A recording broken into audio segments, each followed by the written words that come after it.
नक्श की हंसी और नाचने का पागलपन रुकने का नाम नहीं ले रहा था। पड़ी मत छोड़ो नहीं तुम्हें, ढोकला खाओ ढोकला।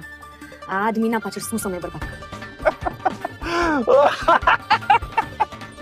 सुबह से शाम हो गई, लेकिन रह रहकर नक्श का पागलपन अभी भी जावेरी खानदान के घर में सुनाई दे रहा था। वो अलग बात है कि अब उस पागलपन को सुनने वाला कोई नहीं था। अचानक नक्श को ऑफिस में देखकर भानुशाली ग्रुप के एम्प्लॉयज शॉक्ड हो गए। अरे देखो देखो, ये तो नक्श है ना, लेकिन ये यहाँ क्या कर रहे हैं? मैंने तो सुना है कि आजकल ये गरीबों से भी बदतर जिंदगी जी रहा है। अभी लोगों के बीच में कानाफूसी चल ही रही थी कि तभी एक आदमी ने कहा, मुझे लगता है कि ये बड़े साहब से नौकरी मांगने आया होगा। एक तरफ भानुशाली ग्रुप के कुछ लोग नक्श का मजाक बना रहे थे, तो दूसरी तरफ कुछ ऐसे भी लोग थे जिन्हें नक्श के डैड पर बहुत भरोसा था और वो सभी नक्श को देखकर बहुत खुश थे। अब आए ऊट पहाड़ के नीचे, यही सही समय है, पर इन्हें मेरी जरूरत भी है, मजा आना चाहिए। कैबिन में बैठे यशवर्धन को भी नक्श का बड़ी बेसब्री से इंतजार था।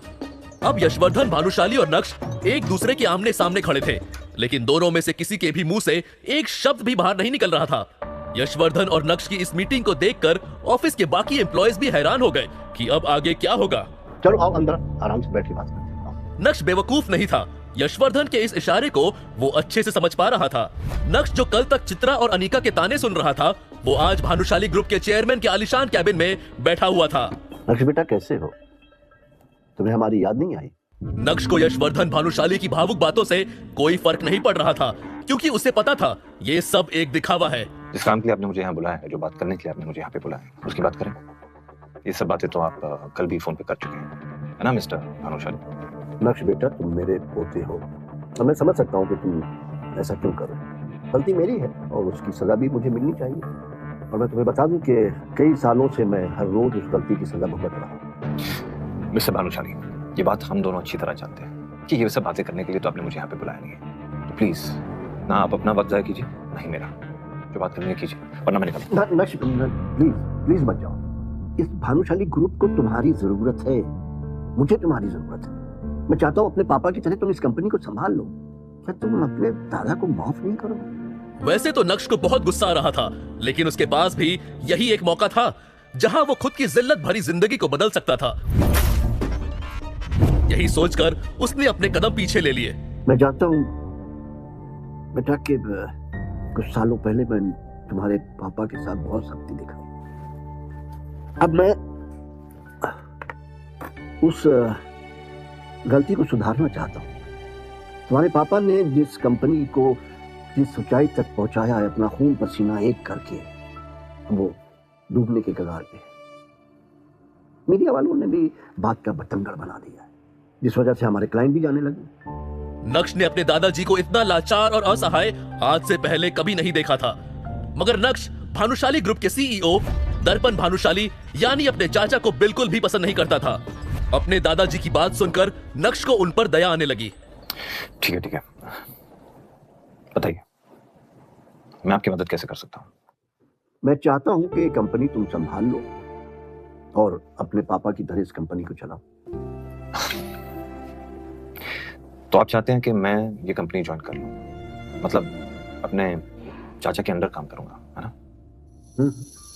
लेकिन नक्श के यहाँ आने का मकसद कुछ और भी था। वो अपने दादाजी की बात में आकर किसी भी बात पर हाँ करने के लिए तैयार नहीं था। दरअसल दादाजी, बात आपकी कंपनी और आपके फायदे की है।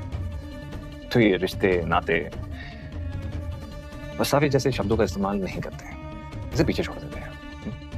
आपकी मदद करने के लिए मैं तैयार हूं, लेकिन बदले में आपको भी कुछ ऐसा करना होगा जिससे मैं खुश हो सकूं, जिससे मेरे और मेरे पिताजी का खोया हुआ सम्मान लौट सके। ज्यादा कुछ नहीं करना है आपको, बस मैं कुछ शर्तें आपके सामने रखूंगा, आपको उसे स्वीकार करना, कबूल करना, और उसके बदले में मैं आपकी मदद करने के लिए तैयार हूं। सिंपल। शर्तें? अब तुम अपनों के आगे शर्तें रखोगे? इस दुनिया में रहना है तो दुनिया के तौर तरीके से ही बात करनी पड़ेगी, और शायद इसी में मेरा फायदा। वो कहना कि आपको मेरी जरूरत है, मुझे आपकी नहीं। ठीक है, तुम्हें मुझसे क्या चाहिए? ये आपने की ना फायदे की बात। सबसे पहली शर्त, अब इस कंपनी में मैं दोबारा तभी लौटूंगा जब इस कंपनी का सीईओ मैं बनूंगा, ठीक उसी तरह जिस तरह मेरे चाचा ने मेरे पिताजी की जगह ले ली थी।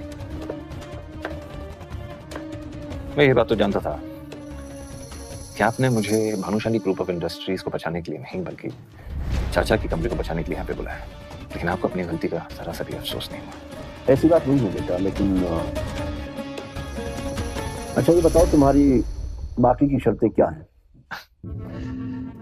मेरी दूसरी शर्त यह है दादाजी कि इस कंपनी को मैं तभी ज्वाइन करूंगा जब इस कंपनी में काम करने की मुझे पूरी फ्रीडम मिलेगी। इस कंपनी में कितने पैसे आ रहे हैं, कितने पैसे जा रहे हैं, सब मेरी जुरिस्डिक्शन के अंदर होगा। सब ये समझ लीजिए कि अब यह कंपनी मेरे हिसाब से चलेगी। तुम्हारी शर्तें सुनकर लग रहा है कि जैसे कि तुम मुझसे कोई बदला ले रहे हो।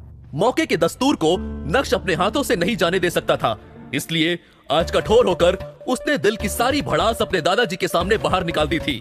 और किस्मत देखिए, आज समय भी नक्श का साथ देता हुआ नजर आ रहा था। नक्श का ये रूप यशवर्धन ने पहली बार देखा था। उन्होंने तो नक्श को बहुत सीधा साधा समझा था और उन्हें लगा था कि नक्श से बात करना बहुत आसान होगा, लेकिन मिलने के बाद उनकी सोच पूरी तरह से गलत साबित हुई थी। शायद उन्हें भी समझ आ गया था कि नक्श को सब पता चल गया है। वैसे क्या पता चल गया है, उसके लिए आपको थोड़ा और इंतजार करना होगा। मैं नहीं जानता कि तुम्हारी इन शर्तों से तुम्हारे चाचा पर क्या गुजरेगी, लेकिन मुझे तुम्हारी शर्तें मंजूर हैं। अगले हफ्ते से तुम भानुशाली ग्रुप के सीईओ की पोस्ट पर ज्वाइन कर सकते हो।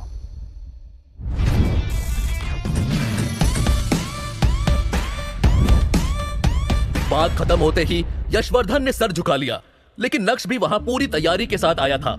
इसलिए नक्श ने अपने दादाजी के सामने एक अग्रीमेंट पेपर रखा और उसे साइन करने के लिए कहा। ये क्या है? क्या तुम्हें मुझ पर भरोसा नहीं है? अब जो कुछ भी मेरे परिवार पे गुजरा है उसके बाद तो आपके साइन पे ही मुझे भरोसा है। वैसे आपके लिए कॉपी लेके आया हूं, बस ज्यादा सोचिए मत, फॉर्मेलिटीज को पूरा करते हैं। आखिरकार हूं तो मैं आपका पोता ही, है ना? पर अपने पोते के लिए इतना तो कर ही सकते हैं, और इस बहाने शायद आपका पछतावा थोड़ा कम हो जाए। मुस्कुराते हुए नक्श भी कैबिन से बाहर चला गया और जाते जाते अग्रीमेंट पेपर की कॉपी को यशवर्धन के हाथ में थमा चुका था। 4 साल पहले कॉलेज पास आउट होने के बाद जब नक्श ने अनिका के पापा के साथ काम करना शुरू किया था, तब सिर्फ अनिका के पापा ही थे जो ये जानते थे कि नक्श का पूरा नाम नक्श भानुशाली है। इतना ही नहीं, कॉलेज की पढ़ाई के दौरान उसके दोस्तों को भी उसके बारे में कोई जानकारी नहीं थी। अनिका के पापा के साथ काम करते वक्त नक्श की मुलाकात अनिका से हुई और पहली नजर में ही वो अपना दिल खो बैठा। लेकिन उसे क्या पता था कि इतना प्यार होने के बाद भी जब वो अनिका से शादी करेगा, तब उसे उस शादी में एक जिल्लत की जिंदगी के अलावा और कुछ नहीं मिलेगा। भले ही मैं अनिका को अपना सच इतनी जल्दी नहीं बताऊंगा, लेकिन आज मुझे महसूस हो रहा है कि मेरे अंदर कुछ बदल गया है, जैसे मेरे हाथों में कोई पावर आ गई है और अब मैं उन लोगों को जवाब दे सकता हूँ जो मुझ पर हंसते थे।